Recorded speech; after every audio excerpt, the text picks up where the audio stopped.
சுபைக்குழுவில் இணைந்துள்ள ஆசிரியர்கள் அனைவருக்கும் வணக்கம்.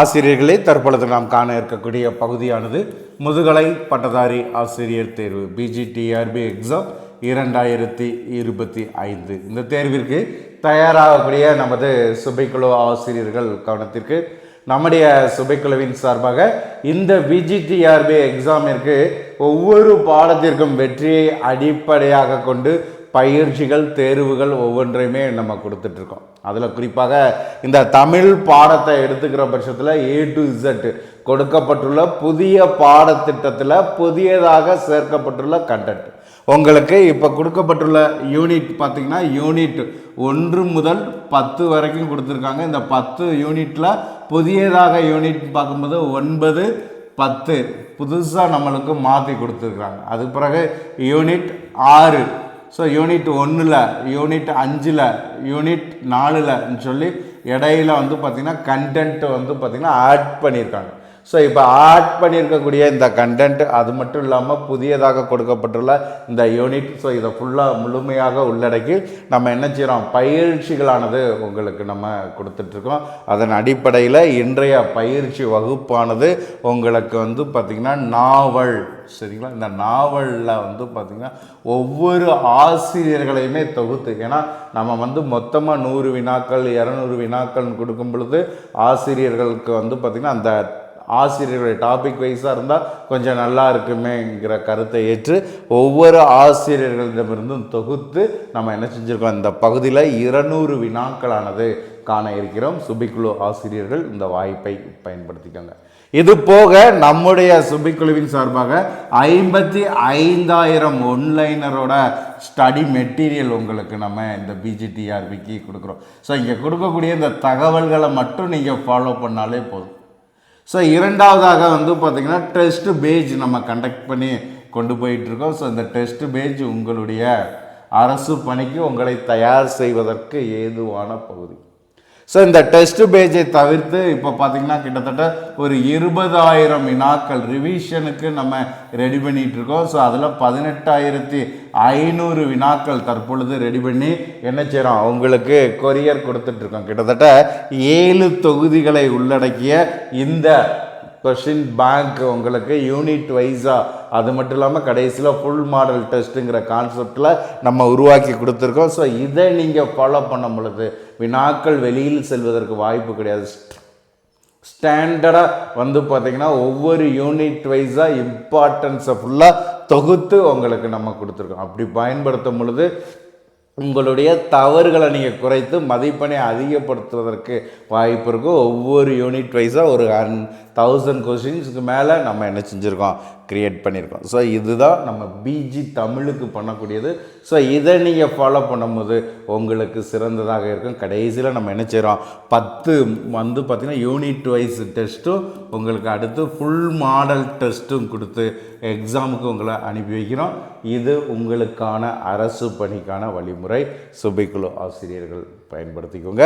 அடுத்து இன்றைய பயிற்சி வகுப்புக்குள்ளே போயிடுவோம். ஸோ முதல் வினா பாருங்கள், புதினம் சிறுகதை இரண்டுமே புனை கதைகள் என்றாலும் புதினம் அல்லது நாவல் என்பது மக்களால் அதிக விரும்பப்படக்கூடிய இலக்கிய வடிவமாக காணப்படுகிறது.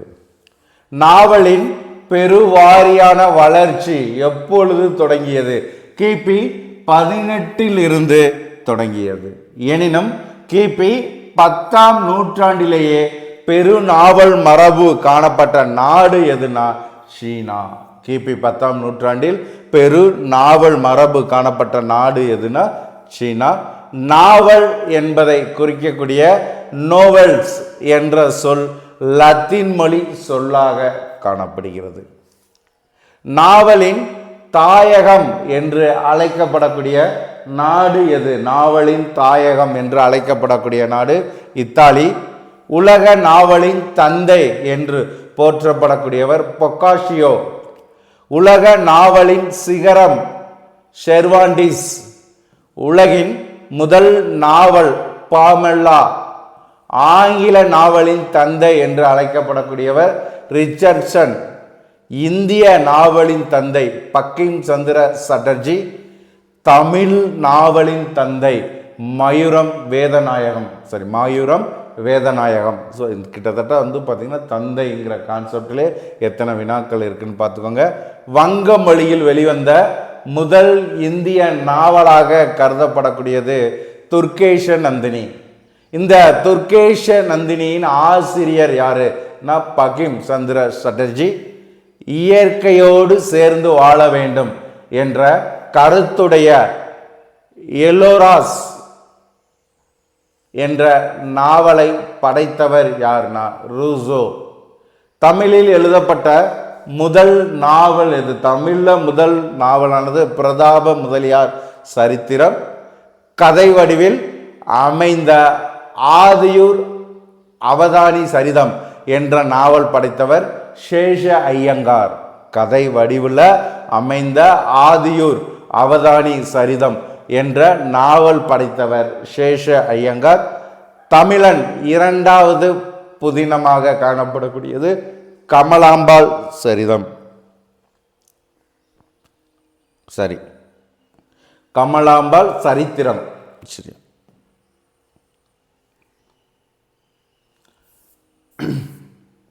அடுத்த வினா பாருங்க.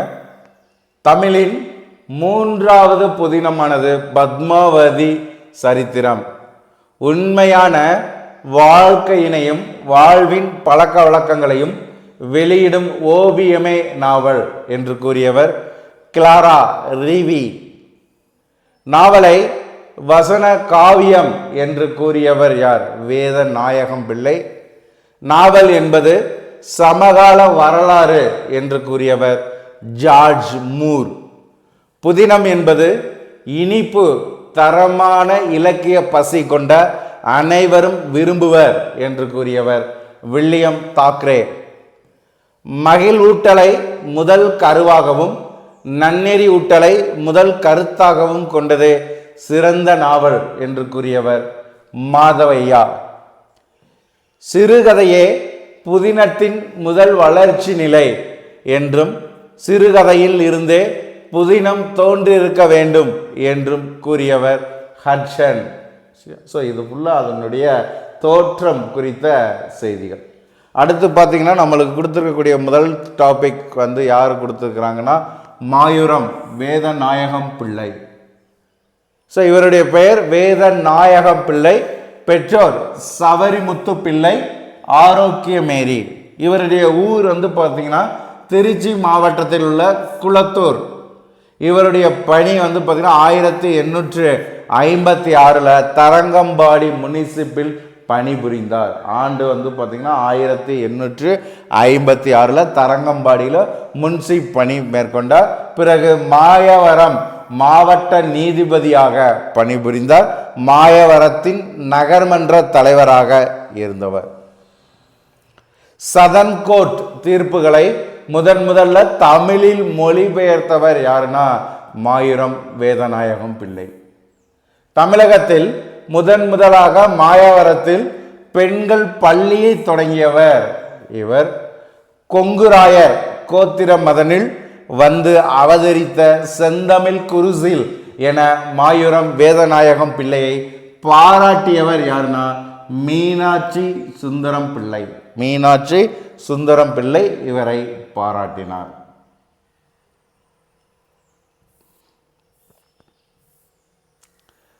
தமிழ் நாவலின் தந்தை என்று போற்றப்படக்கூடியவர் மாயூரம் வேதநாயகம் பிள்ளை.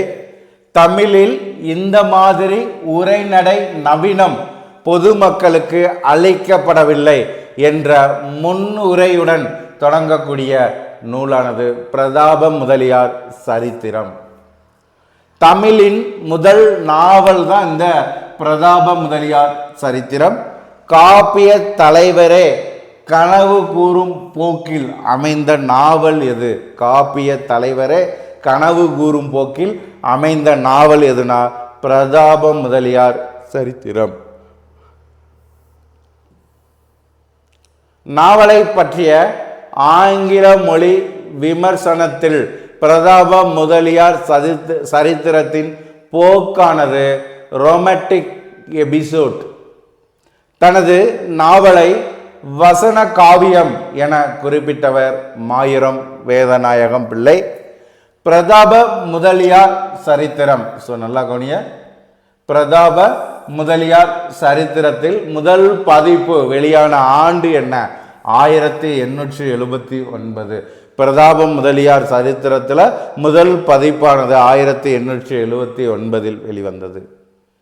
நாவலின் நூற்றாண்டு நினைவு சிறப்பு பதிப்பு வெளியான ஆண்டு 1979. ஆங்கிலத்தில் மொழிபெயர்த்தவர்கள், இந்த பிரதாப முதலியார் சரித்திரத்தை ஆங்கிலத்தில் மொழிபெயர்த்தவர்கள் Meenakshi Thiagarayar, Vincent Lawrence. So 2 பேர். பிரதாப முதலியார் சரித்திரத்தின் கதை தலைவி ஞானம்மாள். இந்த மாயிரம் வேதநாயகம் பிள்ளை எழுதிய பிற நூல்கள் என்ன பார்த்தீங்கன்னா, முதல்ல நம்ம பார்க்கக்கூடியது நீதி நூல்கள், சித்தாந்த சங்கிரகம், பெண்மதி மாலை, திருவருள் மாலை, வேதமாதா அந்தாதி, பிரதாப முதலியார் சரித்திரம். பிரதாப முதலியார் சரித்திரம். ஸோ அடுத்து பாருங்க, பிரதாப முதலியார் சரித்திரம். அடுத்து சர்வ சமய கீர்த்தனைகள்.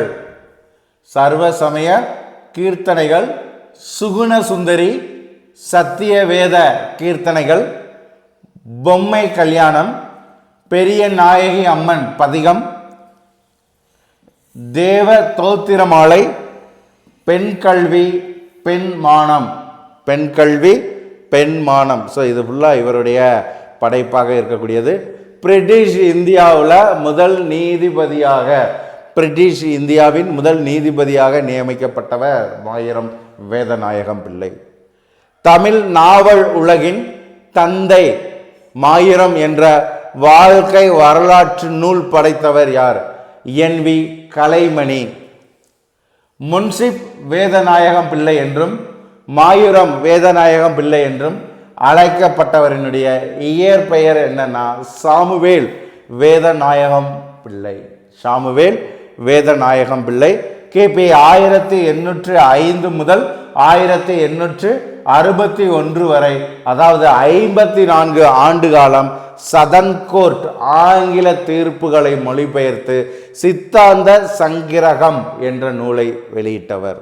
சித்தாந்த சங்கிரகம் என்ற நூலை வெளியிட்டவர். மாயிரம் வேதநாயகம் பிள்ளையை பாராட்டி நீயே புருஷமேரு என்ற பாடலை பாடியவர் யார்? பாடலை பாடியவர் கோபாலகிருஷ்ண பாரதியார். கோபாலகிருஷ்ண பாரதியார் என்பவர் மாயிரம் வேதநாயகம் பிள்ளையை பாராட்டி நீயே புருஷமேரு என்ற பாடலை பாடியவர். ஸோ அடுத்த ஆசிரியரை பார்த்தீங்கன்னா ராஜம் ஐயர். ஸோ ராஜர் ஐயரை பார்க்கும்போது நாவல் வகையில் ஆன்மீகம் மற்றும் தத்துவ வேட்கை கொண்ட சிந்தனையாளர் இவர். ராஜம் ஐயர் சென்னை கிறிஸ்துவ கல்லூரியில் பெற்ற பட்டம் என்ன? கலைமாமணி. கலைமாமணி என்ற பட்டத்தை ராஜம் ஐயருக்கு கொடுத்தவங்க கிறிஸ்தவ கல்லூரி. ராஜம் ஐயரின் முதல் கட்டுரை வெளிவந்த இதழ் எது? ராஜம் ஐயரின் முதல் கட்டுரை வெளிவந்த இதழானது பிரம்மவாதிகள். சுவாமி விவேகானந்தரின் வேண்டுகோளுக்கு இணங்க பணியாற்றிய பத்திரிகை எது? பிரபுத்த பாரதா. பிரபுத்த பாரதா. அடுத்த வினா பாருங்க. ராஜம் ஐயர் ஆங்கிலத்தில் எழுதிய தத்துவ விசாரணை கட்டுரைகளின் தொகுப்பு சஞ்சாரம் என்று அழைக்கப்படுகிறது. தனது 21வது வயதில் நெடுந்தொடர் எழுத தொடங்கிய பத்திரிகை என்ன? தனது 21வது வயதில் நெடுந்தொடர் எழுத தொடங்கிய பத்திரிகையானது விவேக சிந்தாமணி. தமிழின் நாவல் வரிசையில் 2ஆம் நாவலாக போற்றப்படக்கூடியது கமலாம்பாள் சரித்திரம். எனினும் அச்சில் வெளிவந்த முதல் படைப்பு கச்சி கலம்பகத்தின் உரை. கம்பராமாயணத்தை அடிப்படையாக வைத்து சீதையின் பெருமைகளையும் கம்பனின் கவி சிறப்பையும் ஜானகி நடராசன் என்ற இருவர் உரையாடுவது போல சீதை என்ற பெயரில் நெடுந்தொடர் எழுதப்பட்ட இதழ் எதுனா விவேக சிந்தாமணி என்ற இதழ். வாழ்க்கை வரலாறாக அமைந்த ராஜம் ஐயர் சரிதம் என்ற நூல் எழுதியவர் கஸ்தூரி ரங்க ஐயர். தமிழில் வேதாந்த கருத்துக்களை அறிமுகம் செய்த முன்னோடி என கருதப்படுபவர் ராஜம் ஐயர்.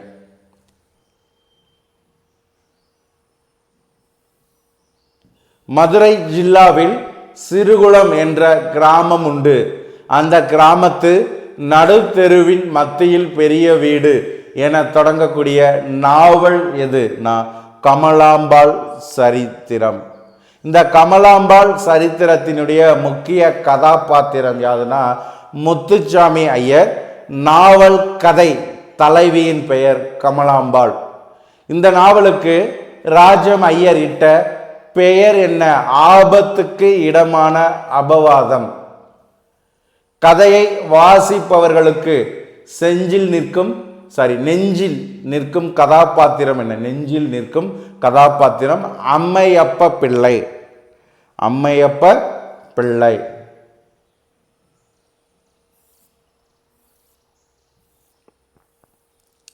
கமலாம்பாள் சரித்திரம் கதையில் அஷ்டாவதானம் அருந்தமிழ் புலவர் என போற்றப்படுபவர் அம்மையப்ப பிள்ளை. ராஜம் ஐயர் படைத்த கட்டுரை நூல்கள் வேதாந்த சஞ்சாரம்.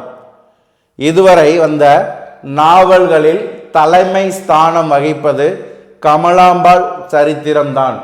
அதன் வழியாகத்தான் தமிழ் நாவல் சுடர் விட்டு கொண்டு போகிறது என்று பாராட்டியவர் யார்னா நான் பிச்சமூர்த்தி.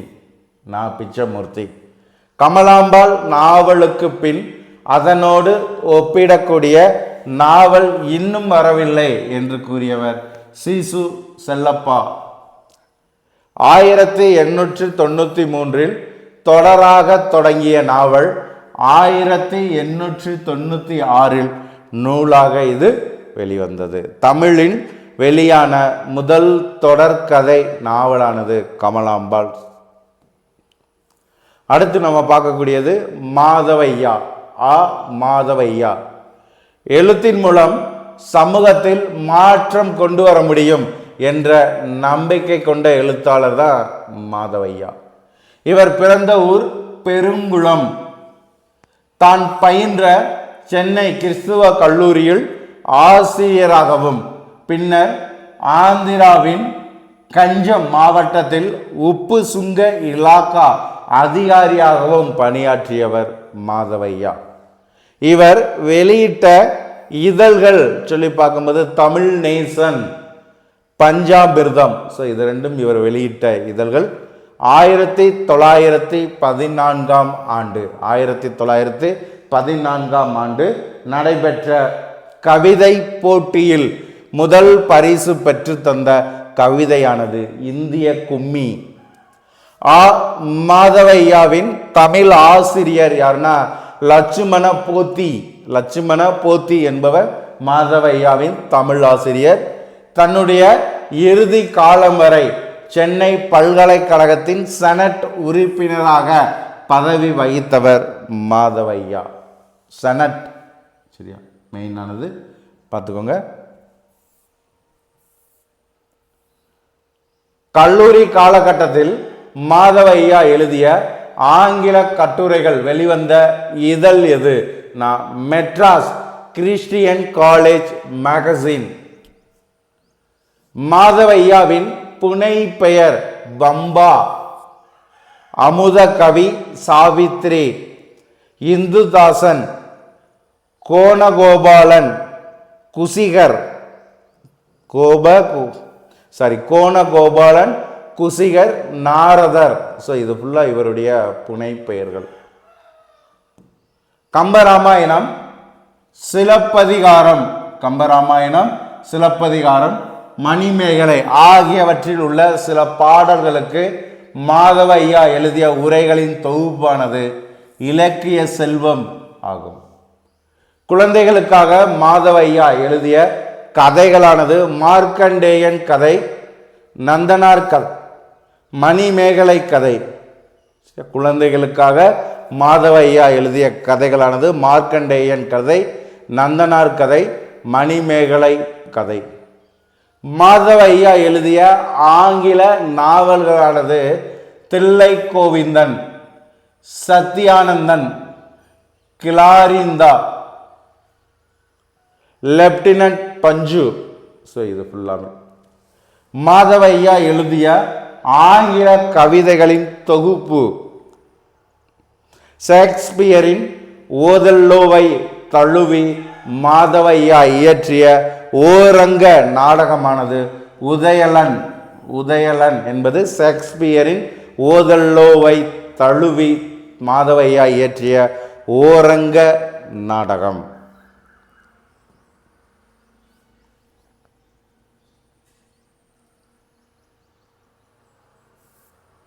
அடுத்த பகுதி பாருங்க. இந்திய மாதாவின் சுதந்திர பாதங்களை வணங்கிடுவோம் வாருமே என தொடங்கக்கூடிய மாதவ ஐயாவின் கவிதையானது இந்திய கும்மி. மாதவ ஐயாவுடன் ஒப்பிடத்தக்க நாவல் ஆசிரியர் யாருன்னா ராஜம் ஐயர். மாதவ ஐயா எழுதிய கட்டுரைகளில் புகழ் பெற்றவை பால வினோத கதைகள், தட்சிண சரித்திர வீரர், குறள் 400. ஸோ இது மூன்றுமே. 1892ஆம் ஆண்டு விவேக சிந்தாமணி என்ற இதழில் மாதவ ஐயா எழுதிய தொடரானது சாவித்திரியின் கதை. சாவித்திரியின் கதை அல்லது சாவித்திரியின் கதை அல்லது சாவித்திரியின் சரிதம் என்ற தொடர் நூலாக வெளிவந்த ஆண்டு 1903. சாவித்திரியின் சரிதம் எழுதத் தொடங்கியது முதல் நூலாக வெளிவந்த இடைப்பட்ட காலத்தில், அதாவது 1898 வெளியிடப்பட்ட நாவலானது தான் பத்மாவதி சரித்திரம் என்றாலும் தமிழின் 2வது புதினம் என்ற பெருமையை பெறக்கூடியது சாவித்திரியின் சரிதம். பெண் விடுதலை, விதவை மறுமணம் குறித்து வெளிவந்த மாதவ ஐயாவின் நாவல் எது? நாவலானது முத்து மீனாட்சி. இந்த முத்து மீனாட்சி என்பது மாதவ ஐயாவின் நாவல். பெண் விடுதலை, விதவை மறுமணம் ஆகியவற்றை குறித்து வெளிவந்த நாவல். முத்து மீனாட்சி நாவலை ஆங்கிலத்தில் மொழிபெயர்த்தது வெளியிட்டவர் லட்சுமி. முத்து மீனாட்சி நாவலை ஆங்கிலத்தில் மொழிபெயர்த்து வெளியிட்டவர் லட்சுமி. தொன்முறை மாறி துளங்கும் புதுமுறை நன்முறை ஒன்றினே ஞானம் என்ற செயலை முன்னுரையாக கொண்டு தொடங்கக்கூடிய நாவல்தான் முத்து மீனாட்சி.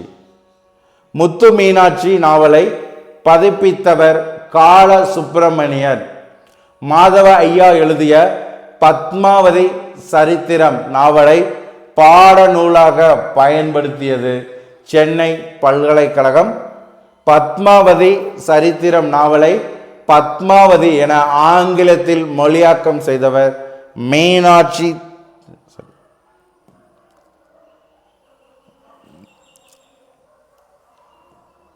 மீனாட்சி தியாகராஜர்.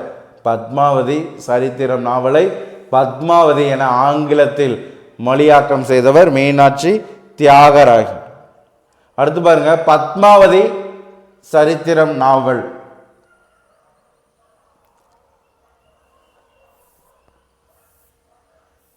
அடுத்த பகுதியை பாருங்க. பத்மாவதி சரித்திரம் நாவல் 2 பகுதிகளாக வெளியிடப்பட்டது. நாவலின் கதை தலைவி பத்மாவதி, கதை தலைவர் நாராயணன். பெண் கல்விக்கு முக்கியத்துவம் கொடுத்து இயற்றப்பட்ட மாதவ ஐயாவின் நாவல்தான் பத்மாவதி சரித்திரம். மறவர்கள் மற்றும் நாட்டுக்கோட்டை செட்டியாரின் வாழ்வியல் குறித்த வரலாற்று நாவலாக அமைந்த மாதவ ஐயா படைப்பு விஜய மார்த்தாண்டம். காதர் 10 களவு 10 என்ற தலைப்பினை உள்ளடக்கிய படைப்பானது இந்த விஜய மார்த்தாண்டம். மகிழ்வூட்டலை முதல் கருவாகவும் நன்னெறி ஊட்டலை முதல் கருத்தாகவும் கொண்டது சிறந்த புதினம் என்று கூறியவர் மாதவையா. தமிழ் நாவல் துறையில் உள்ளீடு வடிவு ஆகிய இரு வகைகளிலும் புதுமையை வளர்த்தவர் யாருன்னா மாதவையா. தன்னுடைய இலக்கிய படைப்பிற்காக தமிழ்நாட்டின் தாக்கரே என்று அழைக்கப்பட்டவர் மாதவையா. ஸோ அடுத்த ஆசிரியர் கல்கி கிருஷ்ணமூர்த்தி, தமிழ் வரலாற்று நாவலின் தந்தை என்று அழைக்கப்படக்கூடியவர் இவர். இவருடைய பெயர் கல்கி, இயற்பெயர் இரா கிருஷ்ணமூர்த்தி. இவருடைய ஊர் புத்தமங்கலம், தஞ்சை மாவட்டத்தில் உள்ள புத்தமங்கலம். இவருடைய பெற்றோர் ராமசாமி ஐயர், தையல் நாயகி. இவருடைய புனை பெயர்கள் கல்கி, ராகி, அகஸ்தியன், லாங்கூன் கர்நாடகம், தமிழ் மகன் தேனி, குகன் விவசாயி யமன். ஸோ இது ஃபுல்லாமே இவருடைய புனை பெயராக இருக்கக்கூடியது. ஸோ அப்படியே குறிப்பெடுத்துக்கோங்க. தமிழகத்தின் வால்டர் ஸ்காட் என்று அழைக்கப்படக்கூடியவர் கல்கி.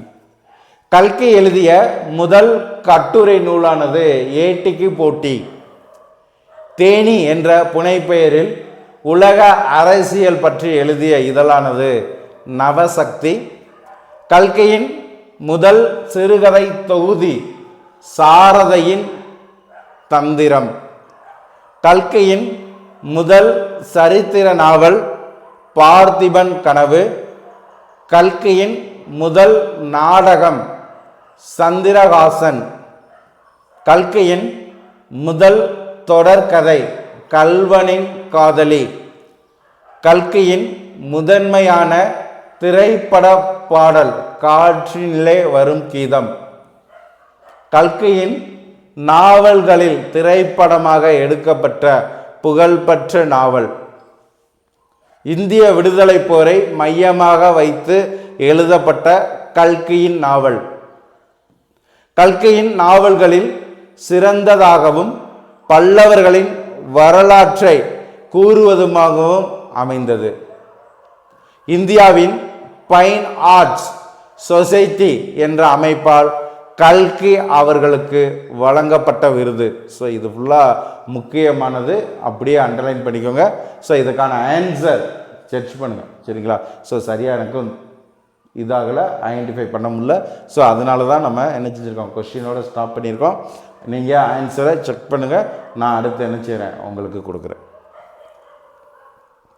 கல்கியின் நாவல்கள் மகுடபதி, கல்வனின் காதலி, தியாகபூமி, அலையோசை, சோலைமலை இளவரசி, பொய்மான் கரடு. மகுடபதி, கல்வனின் காதலி, தியாகபூமி, அலையோசை, சோலைமலை இளவரசி, பொய்மான் கரடு. ஸோ இது ஃபுல்லாமே அதே மாதிரி அமரதா ரா, சரியா? ஸோ இது ஃபுல்லாமே வந்து பார்த்திங்கன்னா கல்கியினுடைய புகழ்பெற்ற நாவல்கள். ஸோ நல்லா பாருங்கள், மகுடபதி, கல்வனின் காதலி, தியாகபூமி, அலையோசை, சோலைமலை இளவரசி, பொய்மான் கரடு. பொய்மான் கரடு. ஸோ அடுத்து நம்ம பார்க்கக்கூடிய ஆசிரியர் மு வரதராசனார். இவருடைய இயற்பெயர் திருவேங்கடம். தமிழ் வினை சொற்களின் தோற்றமும் வளர்ச்சியும் என்ற தலைப்பில் MOL பட்டம் பெற்றவர். மூவா அவர்களுக்கு அமெரிக்க ஊஸ்டர் கல்லூரி அளித்த பட்டமானது இலக்கிய பேரறிஞர். சங்க இலக்கியத்தில் இயற்கை என்னும் தலைப்பில் சென்னை பல்கலைக்கழகத்தில் முனைவர் பட்டம் பெற்றவர். மூவாவின் படைப்புகளுள் புகழ் பெற்றது திருக்குறள் தெளிவுரை. சாகித்ய அகாடமி பரிசு பெற்ற படைப்பானது அகல் விளக்கு, மு வரதராசனுடையது. உரைநடை கட்டுரைகள், இவருடைய உரைநடை கட்டுரைகளானது அறமும் அரசியலும், அரசியல் அலைகள், பெண்மை வாழ்க, உலக பேரேடு, மண்ணின் மதிப்பு, நல்வாழ்வு. மு வரதராசனார் எழுதிய அன்னைக்கு, தம்பிக்கு, தங்கைக்கு என்ற கடிதை வகைகள் புகழ்பெற்றவையாக காணப்படுகிறது. மு வரதராசரின் இலக்கிய ஆய்வு நூல்கள் என்ன? இலக்கிய ஆய்வு நூல்கள் சொல்லி எடுத்துக்கிற திருக்குறள் அல்லது வாழ்க்கை விளக்கம். திருக்குறள் முதல்ல நம்ம பார்க்கக்கூடியது திருக்குறள் அல்லது வாழ்க்கை விளக்கம். கொங்குதேர் வாழ்க்கை, புலவர் கண்ணீர், குறுந்தொகை விருந்து, ஓவச் செய்தி, தமிழ் நெஞ்சம், மணல் வீடு, நடைவண்டி. ஸோ இது ஃபுல்லாக இவருடைய படைப்பு. மு வரதராஜனார் படைத்த பயண இலக்கிய நூல் எது? அதே மாதிரி பார்த்தீங்கன்னா மு வரதராசனார் எழுதிய வாழ்க்கை வரலாறு நூல்கள்னா காந்தியடிகள், தாகூர், திருவி கல்யாண சுந்தரனார், பெர்னாட் ஷா. மூவா அவர்களின் 13 நாவல்களில் புகழ்பெற்ற நாவல்கள் எதுனா செந்தாமரை, கல்லோ காவியமோ. மூவாவின் மொழியியல் நூல்களானது மொழி வரலாறு, முயற்சி, மொழிநூல், மொழியியல் கட்டுரைகள், மொழியின் கதை, எழுத்தின் கதை, சொல்லின் கதை. இதெல்லாம் மொழியியல் நூல்கள். மூவாவினுடைய மொழியியல் நூல்கள் இது ஃபுல்லாக சொல்லின் கதைகள் வரைக்கும். மு வரதராசனாரை தமிழ்நாட்டின் பெர்னாட் ஷா என்று அழைத்து மகிழ்ந்தவர். தமிழன் நல்லவனாக மட்டுமல்ல வல்லவனாகவும் இருக்க வேண்டும் என்று கூறியவர் மூவா. அடுத்து பார்க்கக்கூடியது ஜெயகாந்தன். முதலில் எழுதுகிறேன் என்ற முறையில் எதை எழுதுவது என தீர்மானிப்பவன் நானே என முழங்கிய கடலூர் மஞ்சக்குப்பத்து எழுத்தாளர் யாருன்னா ஜெயகாந்தன். தன் இலக்கிய படைப்பிற்காக ஜெயகாந்தன் பெற்ற உயரிய விருதானது ஞானபீட விருது. சாகித்ய அகாடமி விருது பெற்ற ஜெயகாந்தனின் நாவல் சில நேரங்களில் சில மனிதர்கள். ஜெயகாந்தனின் முதல் நாவல் வாழ்க்கை அழைக்கிறது.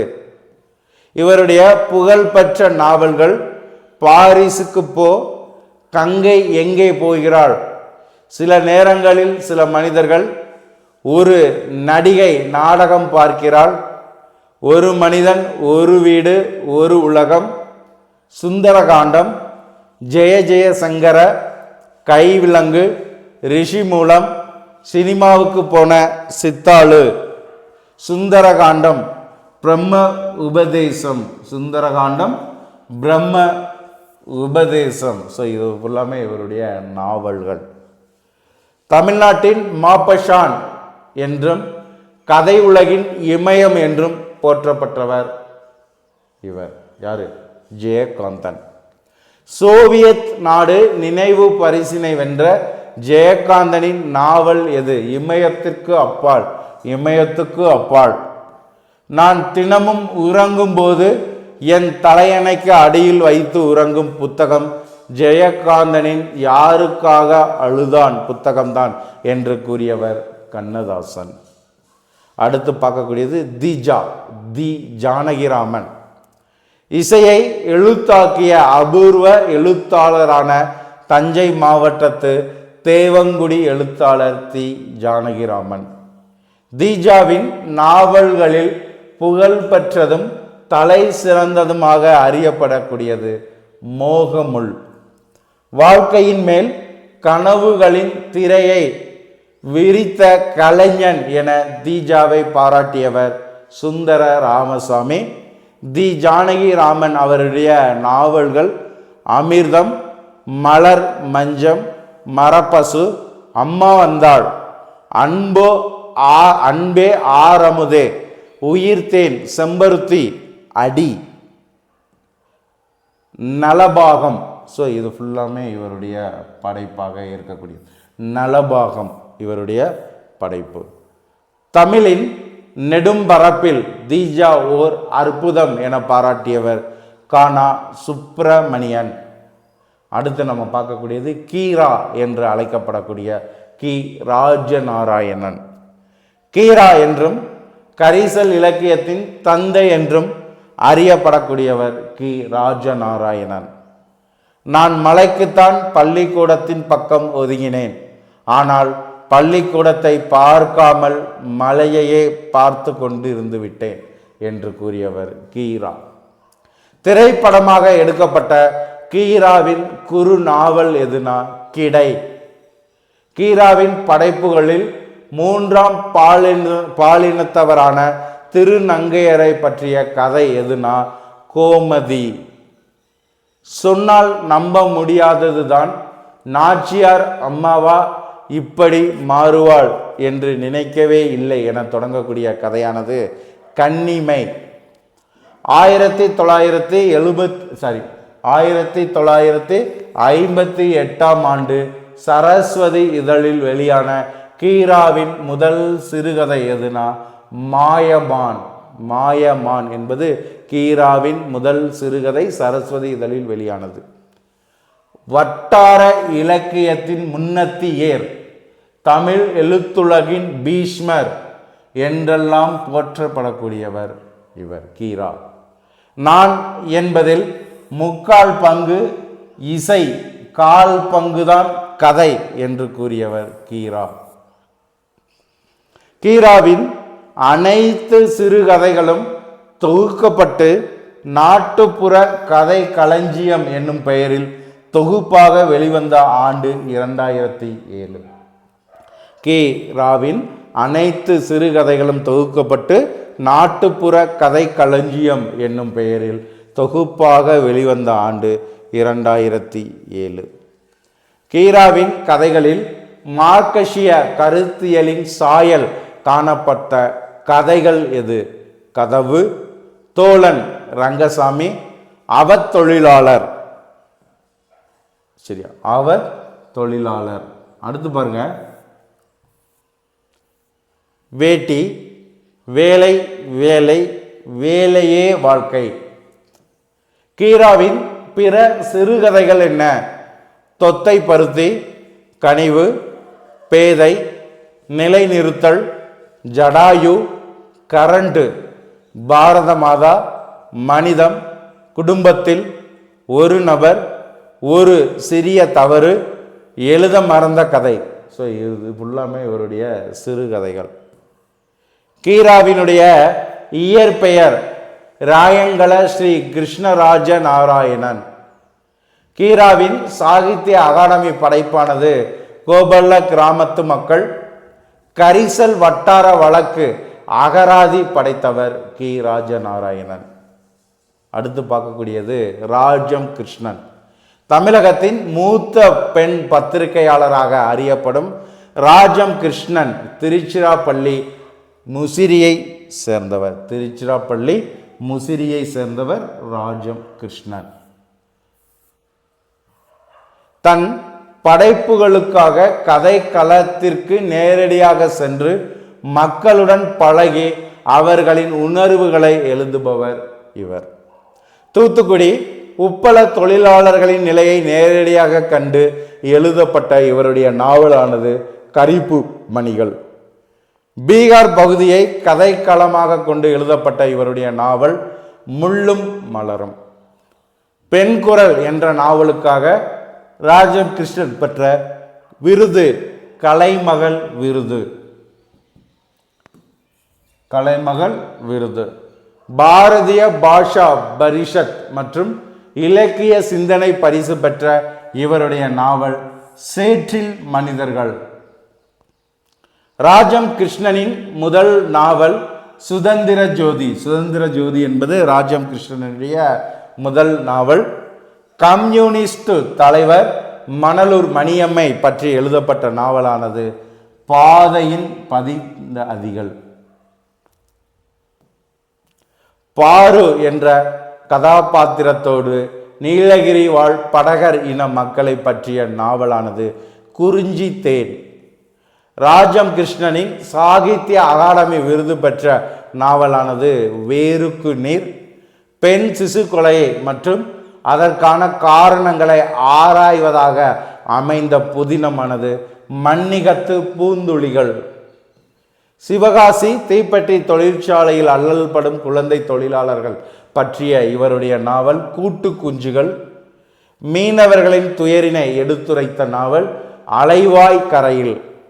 சோவியத் நாடு பரிசு பெற்ற ராஜம் கிருஷ்ணனுடைய நாவலானது வளைகரம். இதிகாசத்து மறு ஆக்கமாக சீதையின் வாழ்வை மீட்டு உருவாக்கிய நாவலானது வனதேவியின் மைந்தர்கள். இந்த நாவலுக்கு முன்னுரை தேவையில்லை என்ற குறிப்போடு வெளியிடப்பட்ட நாவலானது விடு.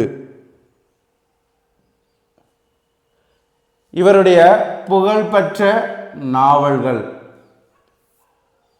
ராஜம் கிருஷ்ணன் புகழ்பெற்ற நாவல்களானது அமுதமாகி வருக, அன்னையர் பூமி, அன்பு கடல், உத்தரகாண்டம், உயிர் விளையும் நிலங்கள், ஓசைகள் அடங்கிய பிறகு, கோபுர பொம்மைகள், சத்திய வேள்வி, சூழலில் மிதக்கும் தீபங்கள், மானுடத்தின் மகரந்தங்கள், விடியும் முன், மாணிக்க கங்கை, ரோஜா இதழ்கள், யாதுமாகி நின்றாய். ஸோ இது ஃபுல்லாமே இவருடைய படைப்பு. அடுத்து நாம் காண இருக்கக்கூடியது இந்திரா பார்த்த சாரதி. இந்திரா பார்த்த சாரதி 40 ஆண்டு காலம் டெல்லி பல்கலைக்கழகத்தில் பேராசிரியராக பணியாற்றிய எழுத்தாளர் இவர். முதலில் புதினமாக எழுதப்பட்ட பிறகு மழை என்ற பெயரில் நாடகமாக்கப்பட்ட படைப்பு எதுனா நிலம் என்னும் நல்லாள். நிலம் என்னும் நல்லாள். இந்திரா பார்த்தசாரதியின் படைப்புகளில் 1977 ஆண்டு சாகித்ய அகாடமி விருது பெற்ற புதினமானது குருதி புனல். மனித உணர்வுகள் மற்றும் நடத்தை சிக்கலை ஆராயும் நாவல் வெந்து தணிந்த காடுகள். ஸோ அடுத்து பாருங்க, வியாபார அரசியலின் உள்ளார்ந்த நிலைகளை பேசக்கூடிய நாவல் வேதபுரத்து வியாபாரிகள். கல்கி இதழில் தொடராக வெளிவந்த புதினமானது ஆகாச தாமரைகள். இந்திரா பார்த்தசாரதியின் புகழ்பெற்ற புதினங்கள் குருதி புனல், ராசுவின் தோழர்கள், காலவெள்ளம், கிருஷ்ணா, சத்திய சோதனை, அக்னி, சுதந்திர பூமி, தந்திர பூமி, திரைகளுக்கு அப்பால், தீவுகள், மாயமான் வேட்டை, வெந்து தணிந்த காடுகள், வேதபுரத்து வியாபாரிகள், வேர்பற்று, ஹெலிகாப்டர்கள் கீழே இறங்கிவிட்டன, நிலம் என்னும் நல்லாள். போலந்து நாட்டின் வர்ஷா பல்கலைக்கழகத்தின் பேராசிரியராகவும் கும்பகோணத்து தமிழ் எழுத்தாளராகவும் அறியப்படக்கூடியவர் இந்திரா பார்த்தசாரதி. ஸோ அடுத்து பாருங்க, பாண்டிச்சேரி பல்கலைக்கழக சங்கரதாஸ் சுவாமிகள் நாடக பள்ளியின் தலைவராகவும் பேராசிரியராகவும் இவர் பணியாற்றியவர். இந்திரா பார்த்தசாரதியின் முதல் நாடகம் மழை. ஷேக்ஸ்பியர் எழுதிய டெம்பஸ்ட் நாடகத்தின் தமிழாக்கமாக இந்திரா பார்த்தசாரதி படைத்த நாவலானது புயல். இந்திரா பார்த்தசாரதியின் புகழ்பெற்ற சரித்திர நாடகமானது அவுரங்கசீப். நாடகத்துறையின் உயர்ந்த விருதான சரஸ்வதி சம்மான் விருது பெற்ற நாடகமானது ராமானுஜர். புகழ்பெற்ற நாடகங்கள் நந்தன் கதைகள், இயேசுவின் தோழர்கள், பசி, போர்வை போர்த்திய உடல்கள், கோயில். இவருடைய புகழ்பெற்ற நாடகங்கள் சொல்லி பார்க்கும்போது நந்தன் கதை, இயேசுவின் தோழர்கள், பசி, போர்வை போர்த்திய உடல்கள், கோயில். அடுத்து நம்ம பார்க்கக்கூடிய ஆசிரியர் பாமா. தலித் இலக்கிய படைப்பாளர்கள்ல சிறந்தவராக அறியப்படும் பெண் எழுத்தாளர் பாமா. முதல் தலித் இலக்கிய தன் வரலாற்று நாவல் என குறிப்பிடப்படுவது கருக்கு நாவல். எழுத்தாளர் பாமாவின் முதல் நாவல் கருக்கு. இவருடைய புகழ்பெற்ற நாவல்களானது கருக்கு, சங்கதி. கருக்கு, சங்கதி. ஸோ இது இவருடைய புகழ்பெற்ற நாவலாக அறியப்படுகிறது. அதே மாதிரி வன்மம் மனுஷி, இதுவும் அறியப்படுகிறது. பாமாவின் சிறுகதை தொகுப்பு கிசும்புக்காரன், பாமாவின் குறு நாவல்கள் சங்கதி, தவிட்டுக்குருவி, இது ஃபுல்லாமே இவருடைய குறு நாவல்கள். ஸோ இந்த பகுதியில் மொத்தம் பார்த்திங்கன்னா ஒரு 200 வினாக்கள் வரைக்கும் உங்களுக்கு தொகுத்து கொடுத்துருக்கோம். சுபைக்குழு ஆசிரியர்கள் இதை முழுமையாக பயன்படுத்திக்கோங்க. இது போன்ற பயனுள்ள தகவல்களை ஒவ்வொரு நாளும் பெற்றிட சுபைக்குழுவோடு இணைந்திருங்கள். நன்றி நண்பர்களே.